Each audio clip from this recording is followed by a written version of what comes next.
5월달에는 가정에 대해서 제가 설교를 하겠습니다. 자, 127장 시편 127편 오늘 1절, 2절 같이 봉독하도록 하겠습니다. 시편 127편 1절, 2절. 자, 시편 127편 1절, 2절 다 찾으셨습니까? 자, 다 찾으셨으면 함께 봉독하겠습니다. 자, 시작. 주께서 집을 세우지 아니하시면 그것을 세우는 자들의 수고가 헛되며 주께서 도시를 지키지 아니하시면 파수꾼의 깨어 있음이 헛되도다. 너희가 일찍 일어나고 늦도록 앉아 있으며 고통의 빵을 먹음이 헛되도다.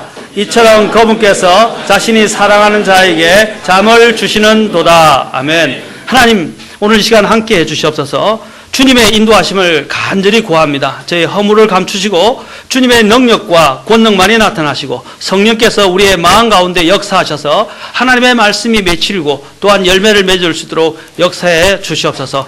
주님만이 오늘 이 시간 함께 모든 것들의 중심이 되시고 영광을 받으시기를 원하며 예수님의 귀한 존함을 받들어 기도하옵나이다. 아멘. 앉으시겠습니다. 제가 어떤 자료들을 좀 보다가 이전에 영어로 되어 있는 것을 보았습니다. 사실은 제가 이전에 페리 록우드라는 그 캐나다에 라디오 선교를 하고 계시고 또한 교회를 인도하시는 목사님이 계신데 굉장히 연로하시고 초창기 1900년대 초기에 이러한 배교와 또한 자유주의가 이제 일어나기 시작할 때 그 믿음을 지켜왔던 분입니다.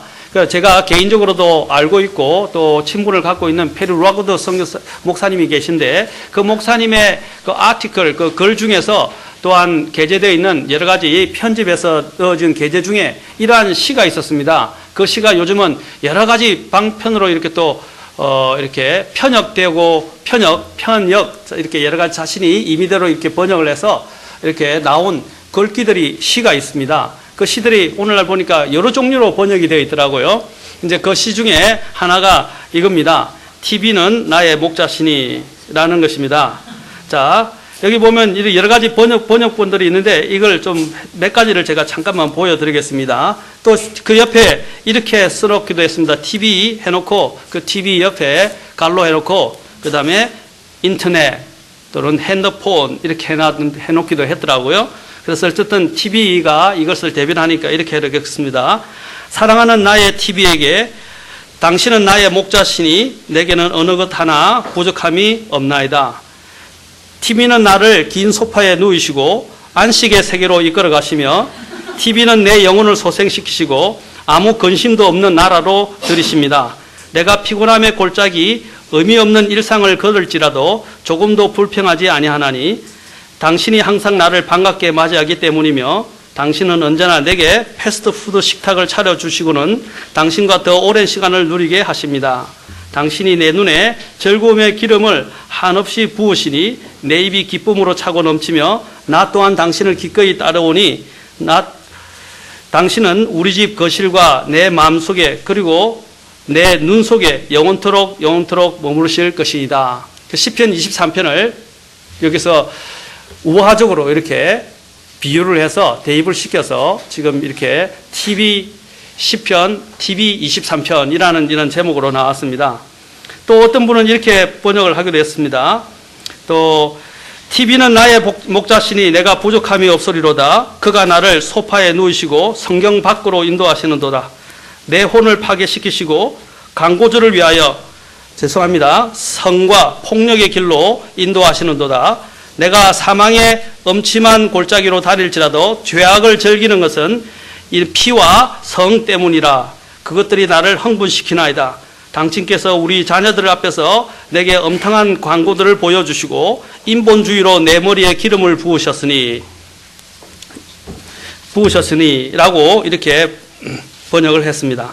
여기 있는 이러한 부분들을 제가 왜 드느냐면 오늘날 우리의 삶 속에서 무엇이 중심인가 하는 것입니다. 특히 그리스도인의 삶에서도 오늘 여기 있는 이 시편을 제가 왜 인용을 했는지 아십니까? 우리의 중심에 많은 부분에 매스미디어가 있다는 것입니다.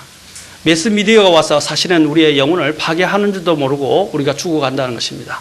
제가 말씀드렸죠. 전에 개구리에 대해서 말씀드렸습니다. 개구리.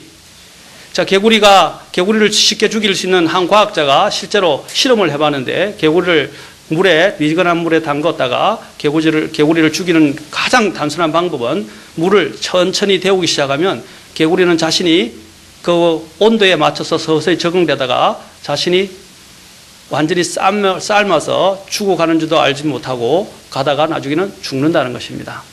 그 마찬가지로 우리의 삶의 중심에 무엇이 있느냐 하는 것을 여기 있는 이 부분이 잘 보여준다고 할 수 있습니다. 우리의 생각이 너무나 많은 부분에 있어서 물론 적당하게 할 수 있는 게 좋은데, 사실 TV 리모컨이나 핸드폰이나 이런 것들을 우리가 조절할 수 있는 능력이 있다면 상관이 없겠지만, 보통 대개 보면 동해물과 백두산이 할 때까지, 요즘 동해물과 백두산도 없어졌죠. 24시간 나오니까. 그런 마지막까지도 우리가 TV의 채널을 놓지 않고 TV 속에 있다가 TV와 함께 잠드는 그러한 모습으로 우리가 전락할 수가 있다는 것입니다. 오늘 여기서 우리가 이야기하는 것은 우리의 가정들이 많이 파괴되어지는 이유 중에 하나가, 현대의 문명을 우리가 혜택을 누리기도 하지만 현대 문명의 혜택이 오히려 우리의 영적인 것들을 파괴하는 경우가 너무 많다는 것입니다. 그래서 TV로 인해서 어떻게 됩니까? 가족 간의 대화도 없어지게 되고, TV로 인해서 또한 우리가 서로 생각하고 나눠야 될 식탁의 문화가 사라지기 시작했다는 것입니다. 그것은 오늘날 교회들, 우리 가정을 파괴시키고 병들게 했으며, 심지어는 이러한 영향들이 교회 안에까지도 사실 들어오고 있다는 사실입니다. 제가 TV를 보는 것을 나쁘게 말씀드리지 않습니다. 그러나 우리가 건전한 것을 골라볼 수 있어야 한다는 것입니다. 지금 제가 TV에 대해서 설교하려고 하는 것은 아닙니다. 가정에 있어서 요즘에 가장 중심이 되고 있는 것이 바로 TV가 되고 있다는 것입니다. 또 하나에 대해서는 설교를 하면서 말씀을 드리겠지만, 이 매스미디어를 우리는 적절하게 조절할 수 있는 능력을 가져야 되고, 조절할 수 있는 능력이 없다면 TV를 치워버리는 것이 더 나을 수도 있다는 것입니다. 우리가 건전한 것을 취하고 다큐멘터리라든지 아니면 뉴스라든지 좋은 이런 부분들을 보는 것은 나쁜 것은 아닙니다. 우리가 이 세상의 정보화 시대이기 때문에 정보를 취하는 것도 좋은 일입니다. 그러나 그것을 선별할 수 있는 능력이 있느냐 하는 것입니다. 선별할 수 있는 능력이 없다면 우리는 그 능력을 가질 때까지는 TV를 켜지 않는 것이 바람직하다는 것입니다. 제가 이전에 있을 때도 미국에서도 건전한 이런 크리스찬 가정들에서는 TV가 없어요. 또 사실 저희 집도 TV가 없고 TV가 없어요. 이전에 제가 있던 교회에서도 TV를 두지 말라고 했습니다. 그래서 대부분 다, 심지어는 새롭게 결혼을 하는 청년들이 제가 주례를 썼을 때도 저에게 와서 자랑하기를, 목사님 말씀대로 TV가 무해하다 생각해서 저희들은 컴퓨터 한 대만 갖다 놓고 이렇게 다른 모든 전자 매스미디어와 관련된 부분은 치워버리기로 작정했습니다 해서 실제로 결혼 예물로서 또 결혼 준비물로서 TV를 없애더라고요. 그러니까 참 얼마나 감동이 되고 감사하는지 모릅니다. 그러한 마음의 자세가 주님을 위해서 살겠다라는 그런 마음의 자세라고 생각되어집니다. 또 미국에서도 건전한 크리스찬 가정에서는 TV가 없을 뿐 아니라 TV를 봐도 어떻게 하냐면, 같이 부모들이 이제 주말에 꼭 필요한 것들을 같이 엄마 아빠가 선정해서 봅니다. 그런데 제가 놀란 건 뭐냐면, 미국에는 중간중간에 광고가 계속 나와요. 그런데 광고가 나오는데 그 가정에 직접 제가 방문해 같이 있었는데, 이 TV 채널을 아버지가 딱 쥐고 있어요. 아이들은 절대 TV 채널을 손댈 수가 없습니다. 그래서 하다가 선전이 중간에 나오면 선전이 너무 선정적이고 성경적이지 못한 부분이 있으니까 건전한 걸 보다가도 아빠가 바로 다른 채널로 불러줘서 골라 선정해서 아이들이 같이 볼 수 있는 부분만 잠깐 봅니다. 그러다가 광고 시간이 한 몇십 초 끝나고 나면 다시 그걸로 돌아가서 같이 봅니다. 그래서 아이들이 TV 리모컨을 달라는 소리를 할 수가 없어요. 그것은 절대로 허용이 되지 않고 아빠가 다 쥐고 있더라고요. 아빠가 없을 때는 엄마가 쥐고 있더라고요. 그래서 아이들이 건전하지 못하고 비성경적이고 또 선정적인 이런 부분에 대해서 아이들이 노출이 되지 않도록 단속을 하고 지켜주는 것들이에요. 그것이 저는 부모가 해야 될 또한 임무 중에 하나라고 생각되어집니다. 마찬가지입니다. 가정에서 우리는 무엇이 중심이 되어야 되고 또 이것을 주도하고 리더해야 될 사람이 누구인가를 여기서 보여주는 것입니다. 저는 아버지의 책임이 굉장히 중요하고 오늘날 가정에서 무너지는 데 있어서 가장 큰 역할을 하는 것이 아버지의 역할이다라고 말씀을 드리고 싶습니다. 이것은 여러분들에게만 다 비단 설교하는 것이 아니라 저 자신에게도 마찬가지로 생각합니다. 아버지의 역할 때문에 오늘날 이 가정에 일어난 붕괴는 너무나도 큽니다. 저는 아버지의 책임을 지금 물으려고 이야기하거나 또 아버지의 모든 전적인 책임이라고 말하는 게 아니라 부부 사이에 있어서도 아버지의 역할, 또 자녀와 또 부모의 사이에서도 아버지의 역할에 대해서 말씀을 드리는데, 이 아버지의 위상과 역할이 무너짐으로 인해서 오늘날 가정의 모든 질서와 건의가 무너지고 가정에 또한 이런 건전함이 다 무너져 내려가고 있다는 것입니다. 나중에 통계 자료와 보고서에 대해서도 제가 한 달 동안 가정에 대해서 여러분과 말씀을 나누면서 실제로 또한 증명해 드리면서 말씀을 드리도록 하겠습니다. 오늘 여기서 이야기한 것처럼 하나님께서는 이 가정의 중심이 누구인가, 누구가 되어야 하는가, 특히 그리스도인의 가정에서 말입니다. 오늘 말씀에서 제목은 주님께서 세우시는 가정이라는 것입니다. 저희들은 무엇보다도 가정의 특별성을 이해할 필요가 있습니다. 하나님께서 모든 만물과 인간을 창조하시고 인간의 행복을 위해서 직접 가정을 세워 주셨습니다. 다른 조직이나 제도나 공동체는 다 인간이 필요에 따라서 세우고 제정되어졌습니다. 그러나 가정과 교회만은 하나님께서 직접 제정하시고 세우셨으므로 특별하다는 것입니다. 구약에서 하나님께서 특별히 제정하시고 세우신 제도는 가정이며, 신약에서 하나님께서 또 특별히 제정하시고 축복하시고 세우신 제도는 교회입니다. 하나님께서 인간을 위해서 가정을 제정하셨습니다. 창세기 2장 18절 잠깐 가보실까요? 하나님께서 인간을 위해서 가정을 세우셨다는 것을, 그러니까 하나님께서 얼마나 인간을 생각하시는지 모릅니다. 하나님은 인간을 노예로 또 로봇으로 또 하나님의 즐거움을 위해서 또 하나님의 임의적인 기쁨을 위해서, 오락거리를 위해서 인간을 만드시지 않으셨다는 것입니다. 하나님이 인간을 만드실 때 자신의 형상을, 모습을 따라, 형상에 따라 인간을 만드신 가장 고귀한 작품이라는 것입니다. 그래서 2장에 또 하나님께서는 인간을 만드셨을 뿐 아니라 또 인간을 위하여 하나님은 일하시는 분이라는 것을 우리는 이 구절을 통해서 알 수 있습니다. 2장 18절에 보면 주 하나님께서 이르시되 남자가 홀로 있는 것이 좋지 못하니 내가 그를 위하여 합당한 조력자를 만들리라.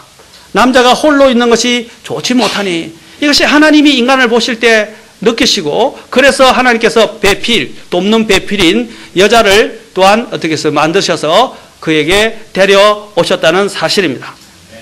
이 얼마나 놀라운 일입니까? 하나님은 우리의 인간의 필요를 잘 알고 계신 분입니다.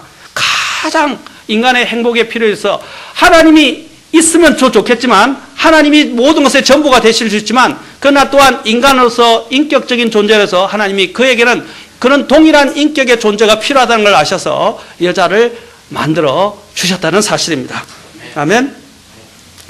오늘날 독신주의가 팽배해지고 있지 않습니까? 결혼을 업신여기고 또 결혼을 중시하지 않는 그런 문화들이 자리 잡고 있는데 위험한 것입니다. 그것은 건전하지 못합니다. 독신이 일벌레를 만들 뿐 아니라 독신으로 인해서 또 일어나는 여러 가지 문제점들이 많이 발생하고 있습니다. 그렇죠? 많은 폐단들이 있어요. 그 중에 또 대표적인 것이 이제 이러한 사람들이 쾌락에 빠져들고 있다는 것입니다. 가정이 없을 때, 이루어지지 않을 때 그 나이든 남자와 여자들이 뭘 위해서 살겠습니까? 돈 벌어서, 그렇죠? 그 돈으로 그냥 즐겁고 즐기면서 살겠다라는 것입니다. 그런데 그 즐긴다는 의미가 어떤 것들이겠습니까? 아무에게도 구애받지 않고, 도덕적인 부분에서도 구애받지 않고 자유분방하게 원하는 대로 즐기면서 살겠다는 것입니다. 그 얼마나 위험한 발상입니까? 그래서 가정은 인간의 행복을 위해서 하나님께서 설립하셨어요. 가정은 하나님께서 인간을 위해 특별히 만드신 행복의 보금자리라는 선물이라는 것입니다. 한 지붕 안에 우리는 보면 각각 다른 세대, 다른 가구를 뭐라고 부릅니까? 다세대 주택 또는 다가구 주택이라고 부릅니다. 그런데 심지어 한 가정이라고 모여 있는 하나의 집에 있어서도, 집 내에 있어서도 하나가 되지 못하고 각자 살아가는 가정들이 증가하고 있다는 것입니다. 결국 하숙집으로 전락하는 것입니다. 아빠 따로, 엄마 따로, 아이들 따로. 그래서 대화는 없어요. 대화를 할 수 있는 조금의 자리가 있다면 바로 아까 이야기한 대로 TV를 중심으로 모여서 TV 보다가 저녁이 되면 각자 방으로 가서 아무런 연관관계도 없이 영적인 어떤 인격적인 대화도 없이 그냥 잠자리 가고 아침에 각자의 일터로 나아간다는 사실입니다. 이것이 가정입니까? 저와 여러분이 꿈꾸는 가정이 아니겠죠. 그러나 오늘날 이 세상을 보십시오. 그런 가정들이 많으니까 가정교육이 이루어지지 않고 오늘날 일어나는 10대와 젊은이들의 이런 문제들이 또 자유분방한 이런 문제들이 어디서 생겨난 것입니까? 대화의 단절입니다. 식탁의 문화가 사라져 버렸습니다. 그래서 모든 부분에 있어서 가정이 중시되지 못하는 그러한 위험에 처하게 되고 그것이 가정 파괴의 주범이 됐으며 오늘 교육 현장에서 일어나는 모든 10대들의 문제들의 주 원인이 된 것입니다. 교육의 원인은 학교에 있지 않습니다. 교육의 여러 가지 문제점의 원인들은 또한 교회에 있는 것이 아닙니다. 또 사회복지가들에게 있는 것이 아니고 정치가들에게 있는 것이 아니라 부모에게 있는 것입니다. 이것을 인식하지 못한다면 앞으로 이 사회는 더 어려워지게 될 것입니다. 우리 교회에 있는 가정들은 정말 건강해야 합니다. 그리고 정말 살아있고 행복이 있는 가정들로 만들어져야 할 것입니다. 이것은 저와 여러분의 모두의 숙제이며 또한 하나님께서 우리에게 부여하신 또한 직무라고 저는 생각되어집니다. 우리는 한 가정으로 모여있는 집안에서 각자 따로 노는 하숙집으로 전락되어서는 안 됩니다. 어떤 가정은 그곳이 천국의 기쁨이 넘치는 행복한 가정으로 지내는가 하면 어떤 가정은 그곳에서 불화로 인한 전쟁과 다툼과 갈등이 끊이지 않아서 이 세상에서의 마지막 지옥이 되는 그런 것을 경험하게 됩니다. 앞으로 더 큰 지옥은 다음 장차 올 세상에 있을 거예요. 그러나 이 땅에서의 세상이 지옥이 되면 되겠습니까? 저희 모친께서 죄송합니다. 가정사를 조금 불운한 가정사를 이야기할 수밖에 없는데 저희 모친에게 제가 구원을 받고 예수님을 믿고 난 다음에 복음을 전했을 때 저희 가정이 굉장히 골칫거리였어요. 문제가 너무 심각했어요. 지금 제가 부끄러워서 차마 입을 열어서 말씀을 들을 수 없을 정도로 엉망이었습니다. 그런데 저희 아버지는 뭐 족보를 갖다 대고 또한 너희는 누구의 23대 손이니 이야기하시고 뭐 뼈대에 대해서 이야기하시는데 가정의 실제적인 내부적인 문제에 있어서는 전혀 뼈대도 없고 전혀 문제거리만 있었어요. 그 문제거리는 부끄러워서 입으로 드러낼 수 없을 만큼 부끄러운 현실이었습니다. 그때 어머니가 너무 고생을 많이 하셨어요. 장손에 또 며느리 들어오시고 계모 밑에 있게 되시고 계모 또 시어머니 밑으로 시집을 오셔서 고생을 너무 하셔서 복음을 전하니까 어머니께서 하신 말씀이 어머니 절대로 지옥에 가면 안 됩니다. 눈물로 호소하실 때 처음에 복음을 들으시고 난 다음에 하시는 말씀이 이 세상이 지옥인데 이보다 더한 지옥이 있겠느냐. 내가 살아온 나날들이 이 가정에서 살아온 나날들이 지옥인데 그 지옥에 가도 나는 후회 없다 라고 말씀하셨어요. 제 마음이 무너지고 너무 마음이 아팠습니다. 그러나 하나님께서 극적으로 역사하셔서 불가능 가운데 역사하셔서 저 어머니를 구원시켜 주셨습니다. 그러한 상황이 오늘날 이 현대 가정들 속에서도 많이 일어나고 있고 경험되고 있다는 겁니다. 아이들도 가정에 들어가는 것을 정말 죽기보다 싫어하고 아빠도 집에 들어가는 것이 너무 싫고 엄마도 집에 앉아있기보다 그냥 놔두러 다니고 싶고 그런 가정의 문제가 오늘날 이 현대 사회에 팽배해지고 있고 점점 정대해 가고 있다는 사실입니다. 얼마나 아픈 현실입니까? 예전에 어떤 TV 프로그램에서 시골 할아버지 할머니들이 출연한 방송이 있었는데 그 중에서 70대 노인 부부가 단어를 설명해서 알아맞히는 게임을 진행했습니다. 그때 할아버지가 천생연분이라는 단어를 할머니에게 당신이 늘 나를 생각할 때 떠오르는 말이라고 설명을 했더니 할머니가 대답하기를 왼수라고 대답을 했다고 합니다. 실제로 있었던 이야기입니다. 그 순간 할아버지가 당황했지만 침착하게 끝까지 정답을 이끌어내려고 계속 설명을 이어갔습니다. 아니 2글자가 아니고 4글자 말이야 했더니 할머니 대답이 아주 걸작이었습니다. 평생 왼수라고 이야기를 했다고 합니다. 사실 이것이 굉장히 우스운 이야기라고 할 수 있겠지만 오늘날의 많은 가정의 비극적인 모습의 단면을 잘 보여준다고 할 수 있습니다. 왜냐하면 대한민국 지금 오늘날 이혼율이 세계 1위입니다. 또 언혼 또는 거몬이 되었어도 어떻게 됩니까? 이혼하는 확률이 지금 이혼율이 급증하고 있다는 사실입니다. 자식 때문에 참았고 또 여러 가지 여건 때문에 참았지만 이제는 자식들을 다 성장시키고 출가하고 시키고 난 다음에는 이제는 더 이상 못 살겠다는 겁니다. 그래서 자식들 다 보내고 난 다음에 그냥 각자 사는 거예요. 얼마나 불운합니까? 저희 옆에서, 제 주변에서도 보았습니다. 실제로 또한 교회에 잘 나오던 집사 부인이 예배에 참석하지 않은 지 오래되었다고 합니다. 그래서 목사님께서 궁금해서 그 집사에게 물었습니다. 그 집사는 어색한 표정으로 몸이 좀 불편한 모양이고 또한 여러 가지 어려움이 있는 모양입니다 하면서 하재를 바꾸려고 했습니다. 다음날 목사님이 그 다음에 이제 부인을 대동하고 그 집에 신방을 했습니다. 그때 성도가 알아 누웠다는데 그것도 집사의 아내가 알아 누워서 불편하다는데 찾아가지 않을 수가 없어서 신방을 하게 되었습니다. 그런데 그날 마침 집사님은 출근을 하고 집에 없었습니다. 병상에 누워 있겠거니 하고 생각했던 그 부인은 뜻밖에도 목사님이 신방했을 때 건강한 모습으로 김치를 다듬고 있었습니다. 그래서 사모님께서 병환 중이라고 듣고 신방을 왔는데 하면서 목사님과 그 사모님이 우아스러운 표정으로 그에게 물었습니다.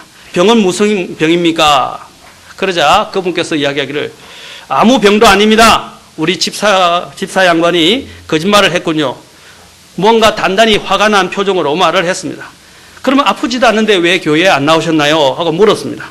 그런데 목사님, 교회 다니면 천국에 가지요? 교회 다니면 열심히 예수를 믿으면 천국에 가지요? 라고 물었습니다. 그럼요, 예수님을 믿고 열심히 또한 신앙생활을 하면 천국에 가고 축복도 받습니다. 라고 말씀을 드리니까 그런데 나는 안 나가고 예수님도 안 믿겠습니다. 더 이상. 이 부인의 말에 충격을 받은 목사님께서 그게 도대체 무슨 말이냐, 어디서 그리스도인들이 그런 말을 할 수 있느냐라고 물었습니다. 그런데 그 영감하고는 더 이상 이 세상 같이 사는 것도 지긋지긋한데 저 세상에 가서 같이 영원히 천국에서 보낼 생각하니까 끔찍하다고 차라리 지옥에 가는 것이 더 낫겠다고 이런 말을 했다고 합니다. 이것이 무엇을 말해주는 것입니까? 이것이 건전한 그리스도의 가정입니까? 하나님이 구원하신 백성들의 가정이라고 이야기할 수 있겠습니까? 아니라는 것입니다. 우리 형제 자매님들이 각자 주님을 믿지만 가정을 이룰 때 우리는 가장 간증이 되어야 될 사람이 누구입니까? 남편이요, 아내요, 자식들입니다. 그들에게 사실 평판을 얻어야 합니다. 그런데 사실 이게 쉽지 않죠. 모든 단점과 전모를 다 알고 있는데 그 전모 앞에서 우리의 변화된 그리스도인의 모습을 보인다는 것은 쉬운 것이 아니라는 것입니다. 위선이라는 것이 어디 있습니까? 위선이라는 것은 아무도 사람이 보지 않을 때 사실 진짜 그 사람의 본 모습이 나타나고 인격이 나타나는 것입니다. 또한 편한 곳에 들어갈 때 그 사람의 진정한 믿음과 인격이 나타나는 것입니다. 바깥에서는 믿음 좋은 사람이 될 수 있지만 가정에 가서는 어떻게 합니까? 아까 같이 이렇게 집사 부인처럼 집사 부인에게서 마치 저주를 들을 만큼 그렇게 불평을 듣고 비난을 받는 그런 사람이 될 수도, 그런 남편이 될 수도 있다는 사실입니다. 이것은 얼마나 부끄러운 이야기입니까? 저는 지금 문제점을 드러내기 위해서 이야기한 것이 아니라 오늘날 우리의 가정이 어떻게 세워져야 할 것인가를 지금 말씀드리고 있는 것입니다. 우리는 예수 그리스도를 믿는 사람들로서 우리 자체가 살아있는 간증이 되어야 합니다. 아멘. 나사로가 죽었다가 살아났을 때 많은 사람이 그를 보려고 나타났었습니다. 모여들었습니다. 그때 나사로는 어떻게 했습니까? 주님의 발치에 앉아서 주의 말씀을 듣고 있었고 그 자체로 사람들이 도전을 받았고 또한 간증이 되었고 그 살아있는 그 자체가 또한 사람들에게 하나님께 영광을 돌리게 되는 계기가 되었다고 말하고 있습니다. 우리도 마찬가지입니다. 하나님께서 우리를 저 영원한 무덤으로부터 영원한 형벌의 지옥으로부터 우리를 불러내셨습니다. 아멘. 나사로야 나오라 하신 것처럼 우리를 하나님께서 또한 저 죽음에서 우리를 불러내셨어요. 누구야 나오라 하셔서 우리를 살려주셨습니다. 그러면 우리 자체가 어떻게 되겠습니까? 살아있는 간증이 되어야 합니다. 우리가 나사로처럼 사람들 우리를 보고 저 사람을 보고 내가 하나님께 영광을 돌려야 되겠다. 저 사람을 보고 내가 도전을 받는구나. 저 사람을 보고 내가 예수님을 나도 믿어야 되겠다는 그런 마음이 들어와야 합니다. 심지어는 불친의 남편, 불친의 아내가 있을 때 나에게 내가 살아있는 간증물이 되었을 때, 간증이 되었을 때 그때 있어야 비로소 사람들은 변화받기 시작합니다. 그들에게 성경을 들이밀어 보십시오. 성경을 아무리 인용해 보십시오. 그들이 변화가 오는가? 내가 저 따위라는 사람을 보고 어떻게 내가 예수님을 믿어? 내가 어떻게 성경을 믿어? 하나도 변화되지 않고 세상 사람들보다 더 못한데 라고 비난하게 될 것입니다. 우리는 성경을 들고 복음을 전하는 것보다 더 중요한 것은 내가 살아있는 간증이 되어야 합니다. 그렇죠? 나사로처럼 우리는 그렇게 되어야 합니다. 우리 믿지 않는, 아니면 하나님의 말씀에 불순종하는 남편에게, 아니면 불순종하는 믿지 않는 아내에게, 아니면 자녀들에게 살아있는 간증이 되어야 합니다. 요한복음 2장 1절부터 11절에 보면 가나안 혼인식에서 예수님께서 첫 번째 기적을 행했다라고 말하고 있습니다. 첫 번째 기적을. 그런데 하나님께서, 예수님께서 이 첫 번째 기적을 어디서 행했다고요? 가나의 혼인식에서 했습니다. 왜 주님께서 가나의 혼인식에서 이 기적을 행하셨을까요? 이것은 의미심장합니다. 주님께서 가정에 초대해 받으셨고, 왜냐하면 주님이 그 가정의 주인이시잖아요. 그리고 그 가정을 창설하신 분이십니다. 아멘. 그리고 그 가정을 축복해 주시는 유일한 분이셨기 때문입니다. 그리고 그 혼인식에서 주님께서는 아담과 이브를 창조하셨던 것처럼 바로 거기서 첫 번째 기적을 행하셨다는 사실입니다. 이거는 굉장한 큰 중요성과 의의를 지고 있습니다. 그것은 무엇이냐? 예수님께서도 사역하시면서 첫 번째 기적을 가정에서 가나안 혼인식에서, 가나의 혼인식에서 행했다는 것은 가정을 얼마나 중시 여기고 계신지를 보여주는 것입니다. 오늘 본문에서 보면, 오늘 본문에 보면 시편 127편 보면 이 핵심 단어 중 하나가 무엇입니까? 127편 1절 보십시오. 핵심 단어 중에 하나가 헛되도다 라는 것입니다. 제일 뒤에 보십시오. 헛되도다 라고 말하고 있습니다. 집을 세우는 것, 도시를 지키는 것, 수고하고 고생하는 일도 다 헛되다는 것입니다. 여기서 어떤 경우에 헛되다라고 조건을 달고 있습니까?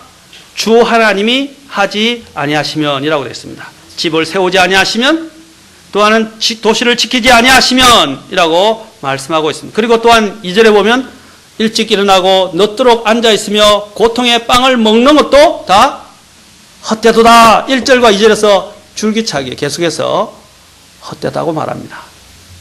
언제 헛되다고요? 아무리 너희들이 고생하고 열심히 노력해도 헛되다라고 말씀하십니다. 어떤 때?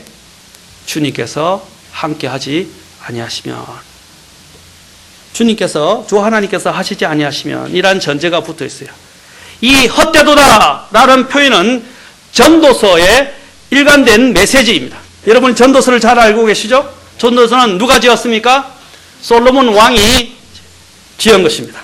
전도서는 모든 권세와 부귀영화를 다 누렸던 솔로몬 왕의 고백서입니다. 그가 배운 진리는 무엇이었습니까? 이 세상에 그가 누릴 것, 하고 싶은 것 다 했어요. 모든 쾌락도 다 즐겨보았어요. 그러나 그가 결론을 내린 것이 무엇입니까? 전도서에서 말합니다. 헛되고 헛되며 헛되고 헛되더라. 해 아래서 수고하는 모든 것이 헛되다라고 말했습니다. 그리고 난 다음에 그는 결론을 내립니다. 12장으로 가보십시오. 전도서 12장 잠깐 볼까요? 12장 8절.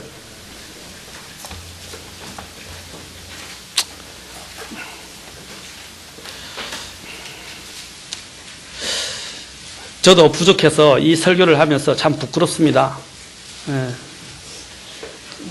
과연 저도 이렇게 힘있게 설교할 수 있을 자격이 있는가 하나님께 물어보기도 합니다. 참 부족합니다. 여러분이 하나님의 말씀에 그냥 집중해 주시고 저를 보지 마시기 바랍니다. 자, 시편 잠언 전도서에서 전도서 이제 12장으로 가시면 12장 8절 자 보십시오. 여기 보면 우리가 전체 일의 결론을 들었다라고 말합니다. 여기 보면 이 세상에서 일어나는 여러 가지 문제들과 또한 누리고 있는 사람들이 행했던 모든 바들을 많이 서술했습니다. 그래서 말하면서 12장 8절에서 그는 이렇게 이야기합니다. 우리가 전체 일의 결론을 들을지니, 자, 어떻게 하라고 되어 있습니까? 하나님을 두려워하고, 하나님을 두려워하라 라고 말하고 있습니다. 그리고 그분의 명령을 지킬지어다. 이것이 바로 모든 사람의 온전한 의무다라고 말씀 13절입니다. 죄송합니다. 13절. 우리가 전체 일의 결론을 들을지니 하나님을 두려워하고 그분의 명령을 지킬지어다. 이것이 사람의 온전한 의무이니라. 14절 보십시오. 하나님께서 모든 은밀한 일과 더불어 선한 일이든 악한 일이든 모든 일을 심판하시리로다. 8절에서 그는 뭐라고 말하고 있습니까? 선포자가 말하노니 헛되고 헛되며 모든 것이 헛되도다.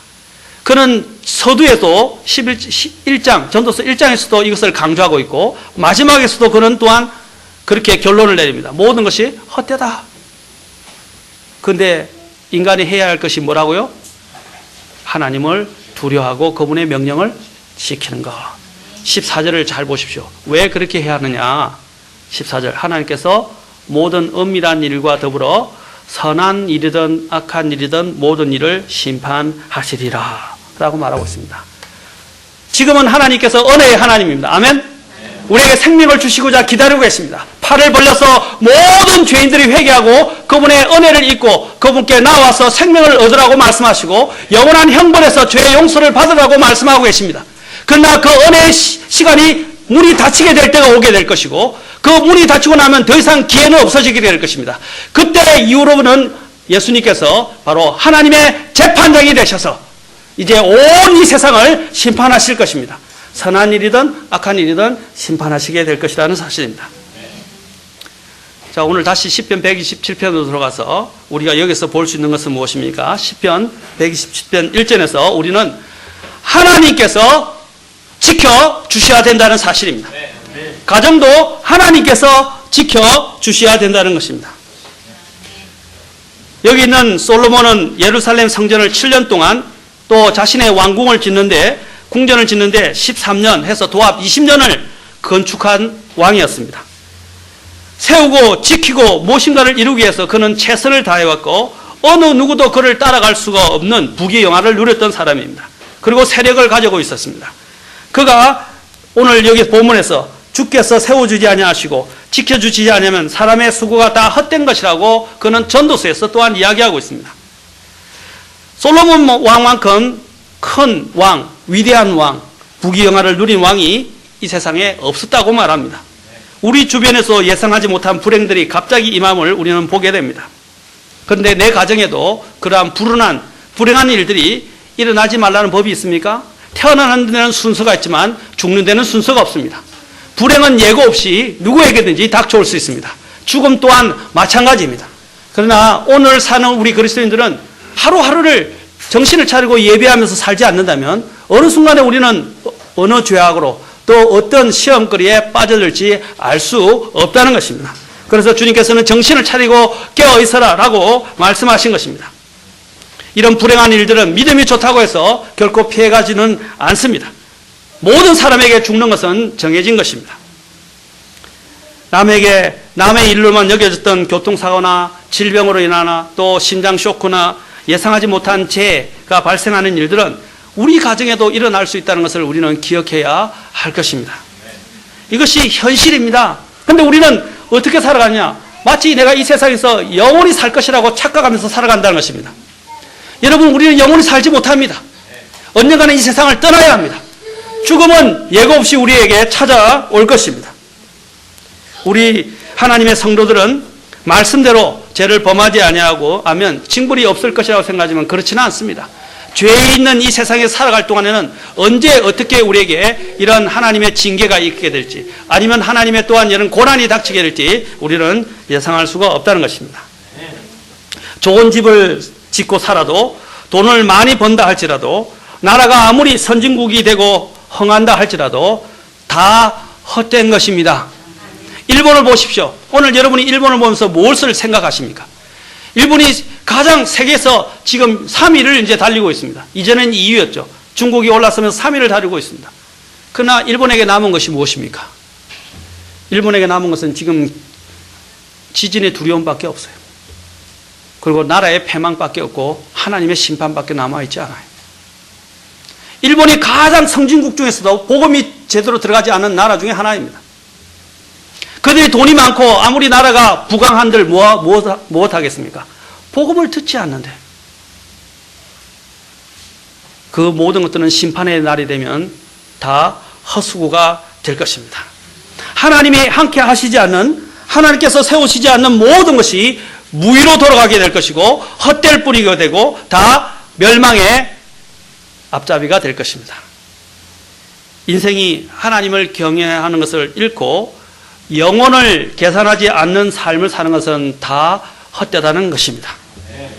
그런데 오늘 또 시편 127편을 보십시오. 그래서 하나님이 함께 해 주셔야 한다는 것입니다.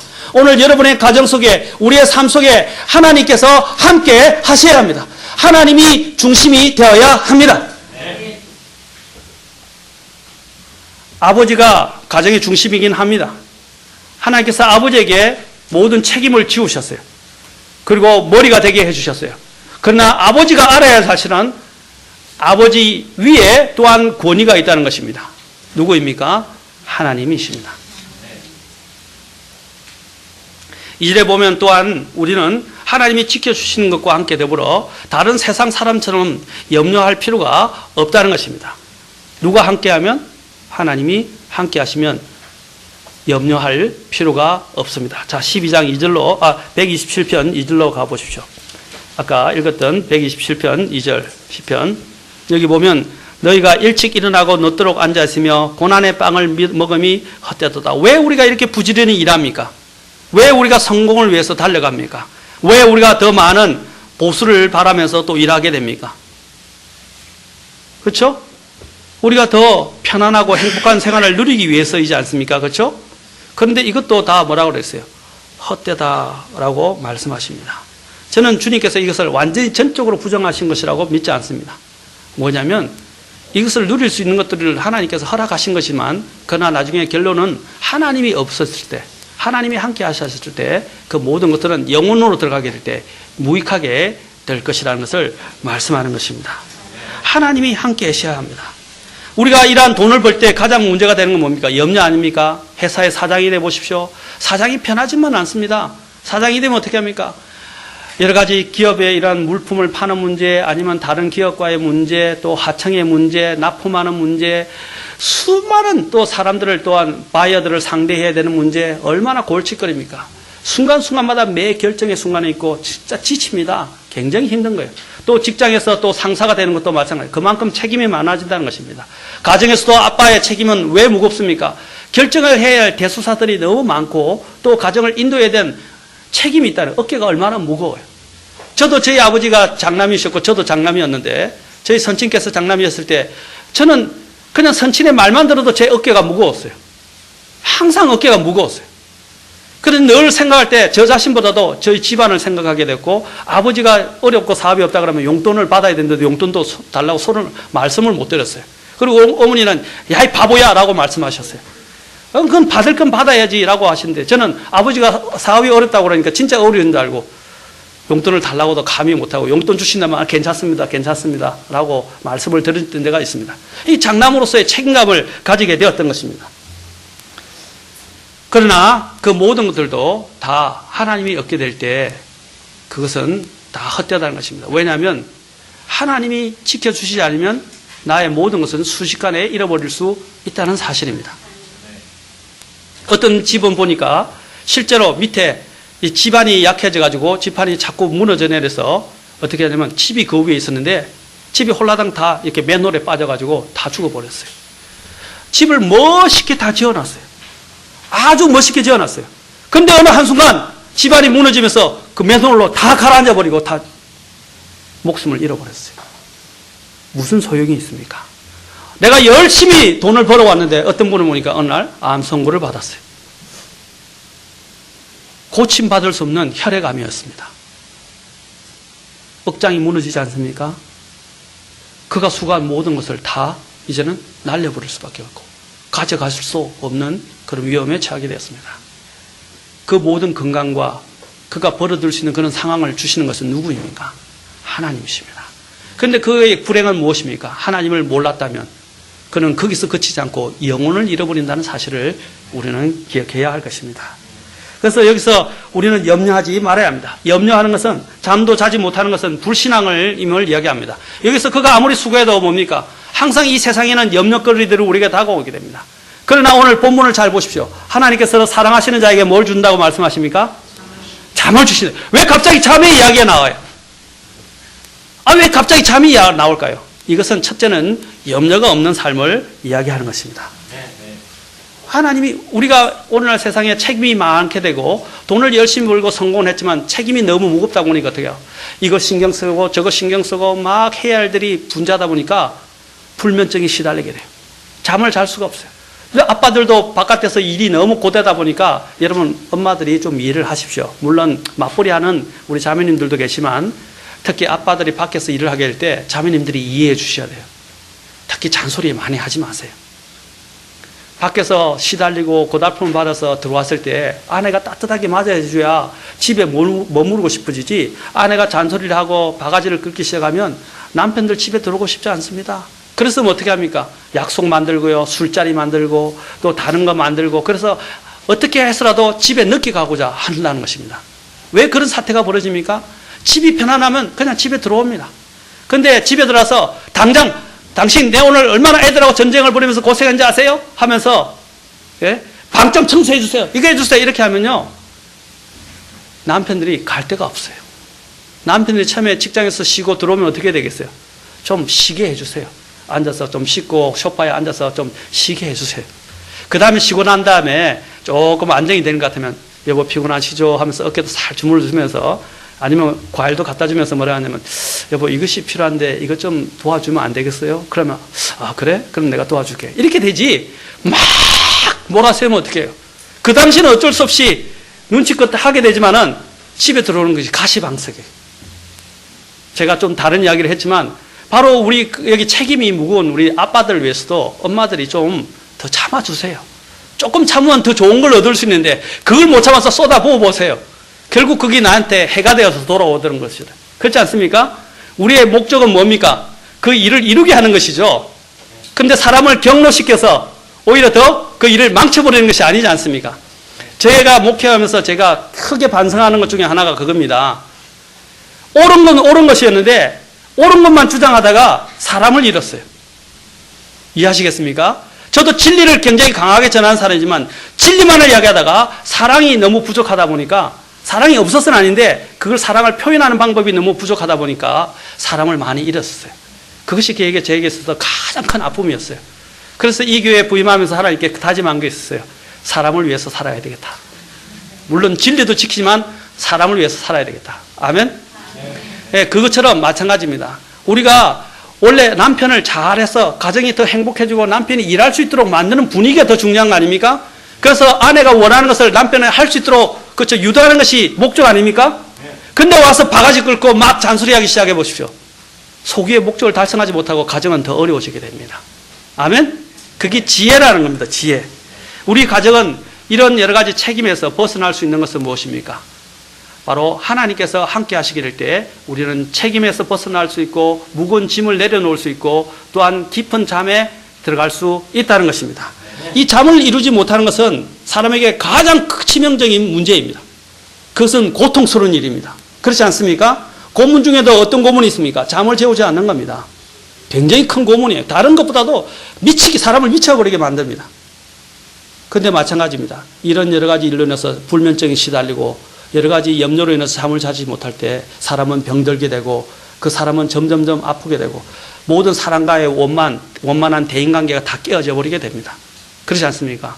이 잠을 주시는 분이 누구라고요? 하나님입니다. 주님께 맡기고 주님께서 나의 사업과 나의 가정을 주장하시도록 맡겨주십시오. 아멘. 그러면 우리는 편안하게 잠을 발벗고 잘 수 있을 것입니다. 또 하나 여기서 잠을 주신다는 말은 무엇을 말하는 걸까요? 3절부터 5절을 잘 보십시오. 갑자기 또 그 뒤에 잠을 주신다고 하고 그 잠과 함께 더불어서 이야기하는 것이 있어요. 제가 읽지는 않았는데 3절 5절 보십시오. 보라, 그 자식들은 주의 유산이요 태의 열매는 뭐라고 그랬어요? 그분의 보상이로다. 젊은 시절의 자식들은 용사의 손에 있는 화살들 같으니. 자, 여기서 뭘 이야기해요? 자식들에 대해서 이야기해요. 자식들은 언제 만들어집니까? 주로 밤에 만들어지죠. 그렇죠? 이게 그냥 제가 말씀드린 게 아니에요. 이 잠은 대단히 중요해요. 잠자리에 부부와의 관계가 더 끈끈하게 맺어지게 된다는 사실입니다.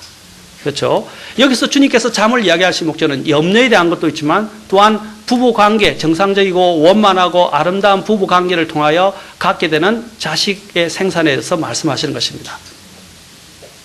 자식은 뭐라고 됐습니까? 주님께서 주시는 유산입니다. 이 당시에 이 자식을 갖는 것은 또한 하나의 세력을 갖는 것입니다. 그래서 자식들을 많이 낳았어요. 가신다는 것은 많은 적들과 위험이 노출되어 있는데 아들들이 많으면 어떻게 되겠어요? 그만큼 힘을 많이 얻게 되는 것을 말하는 것입니다. 여기서는 이것은 하나의 힘을 말하는 것입니다. 힘을 상징하기도 해요. 또 그 당시에 이스라엘 백성들이 어떻게 했습니까? 이전에 포로로 끌려가겠어 많은 남편들과 전쟁으로 인해서 남편을 일으키게 되었고 앞으로 대를 이어야 될 것들이 문제가 되어졌어요. 그때 어떻게 했습니까? 이러한 함께 부부관계 속에서 아이를 많이 낳는 것은 대단히 중요한 부분이었습니다. 세대를 이어야 하지 않습니까? 그래서 여기서 말씀하실 때 뭐라고 합니까? 보라, 자식들은 주님의 유산이라고 말씀하시고 태의 열매는 그분의 보상이라고 말씀하시는 것입니다. 사랑하는 성도 여러분, 이러한 주님께서 이 가정을 지키지 않으면 내가 한 모든 수고는 다 헛되게 될 것입니다. 우리가 자식에게 물려줄 수 있는 가장 큰 유산이 무엇입니까? 믿음의 유산입니다. 물론 내가 구원받았다고 해서 자식이 반드시 구원받지 않지만 부모가 이 가정을 잘 세우고 아버지가 가정을 잘 선도해서 이끌었을 때 어떻게 해요? 그 믿음의 유산을 자녀들에게 물려줄 수 있게 되고 그 자녀들이 그것을 통해서 나중에 혹시나 잘못된 세상에 빠지게 되고 죄에 빠지게 되더라도 그 부모가 물려준 믿음으로 인해서 그가 하나님께로 돌아오게 되고 하나님을 위해서 살아가는 인생을 살게 될 것이라는 것입니다. 중요한 건 무엇입니까? 부모의 본입니다. 부모가 본을 잘 보여야 합니다. 부모의 중심에 하나님이 계셔야 합니다. 하나님을 중심으로 모시는 그 부모의 삶을 자녀들은 보고 있고 또한 자녀들은 그것을 통해서 또한 그들도 하나님께로 돌아올 수 있게 된다는 사실입니다. 여러분 아무리 잘해도 자식 농사 망치면요 자식이 제대로 잘 살지 못하면 여러분 부모들은 고개를 숙이게 됩니다. 저도 봤습니다. 끙끙 떵떵거리던 가쁜데요 자식들이 엉망이 돼가지고 결국에는 얼굴도 못 들고 어디 사람들 모임에도 못 가는 그런 부자들도 보았습니다. 그런데 가난하지만 자식들이 자수성가하고 굉장히 잘 크고 아주 인격적으로 바르게 훌륭하게 서는 것을 봤을 때 어떻게 해요? 아주 어깨가 딱 벌어지면서 자신이 만만해집니다. 그렇지 않습니까? 내 자녀를 보라 이 말입니다. 네? 나는 돈은 없었고 제대로 그 애들을 먹인 것이지만 자식들이 제대로 잘 컸다는 것들은 얼마나 큰 간증입니까? 아멘? 그런데 우리의 자녀들이 하나님을 경외하고 하나님을 잘 섬기고 또한 자신들이 스스로 노력해서 하나님이 주신 것들을 누리는 것을 보게 됐을 때 그 얼마나 든든하겠어요. 그보다 더 아름다운 간증은 없다고 생각되어집니다. 가정의 기초는 주님이 되어야 하고 또 가정의 중심은 주님이 되어야 합니다. 그리고 그 중심과 함께 부부관계가 좋아야 합니다. 이제 앞으로 설교를 계속할 것입니다. 부부관계에 대해서도. 부부관계가 좋아야만이 모든 것이 서게 됩니다. 그 부부의 중심에는 하나님이셔야 돼요. 각자 각 부부들이 주님을 경외하게 될 때 가정은 세워질 수 있습니다. 오늘 분명히 말하지 않습니까? 주께서 하지 아니하시면 그 가정을 세울 수 없고 도시를 지킬 수 없고 파수꾼에 깨어 있음도 헛되도다고 말하고 수고하고 또 노력하는 모든 것들도 다 헛될 것이라고 말하고 있습니다. 특히 저는 마지막으로 아버지에 대해서 말씀을 드리고 마치겠습니다. 어떤 아이가 이렇게 시를 적었습니다. 아빠, 엄마가 있어 좋다. 초등학교 2학년의 시입니다. 나를 이뻐해 주어서. 냉장고가 있어 좋다. 나에게 먹을 것을 주어서. 강아지가 있어 좋다. 나랑 놀아주어서. 아빠는 왜 있는지 모르겠다. 이제 다음에 아빠에 대한 부분에 대해서는 다음에 제가 설교를 하도록 하겠습니다. 마지막 제가 한 구절만 인용하고 마치겠습니다. 요셉의 형통의 비결입니다. 자, 창세기 39장입니다.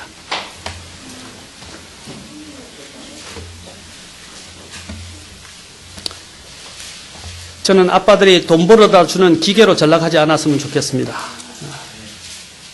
아빠는 가정에 있어서 자녀 교육에 있어서 가정을 세우는 데서 제일 중요한 인물입니다. 자, 창세기 39장 2절 3절. 자, 요셉에 대한 부분입니다. 주께서 요셉과 함께 계심으로 그가 형통한 자가 되어 그의 주인인 이집트 사람의 집에 있더라. 그의 주인이 주께서 그와 함께 계심을 보고 또 주께서 그가 행한 모든 일을 그의 손에서 형통하게 하심을 보았더라. 아멘. 또 39장 20절 21절도 보십시오. 또한 감옥에 왔을 때도 마찬가지입니다. 39장 20절 21절 저기도 보면 요셉의 주인이 그를 잡아 감옥에 넣었는데 이것은 보디발의 아내 때문에 들어간 겁니다. 왕의 제수들이 묶인 곳이더라. 그가 거기서 감옥에 있었더라. 그러나 주께서 요셉과 함께 계시고 그에게 긍휼을 보이사 감옥의 간수의 눈앞에서 그에게 호의를 베푸시매. 자, 요셉의 형통의 비결이 무엇이었습니까? 주께서 함께 하심으로. 요셉은 주님을, 주 하나님을 두려워했습니다. 아멘. 그래서 보디발의 아내의 유혹이 있었어도 그를 물리쳤죠. 그 억울하게 고난을 당했지만 주께서 함께 하셔서 계획하고 계셨습니다.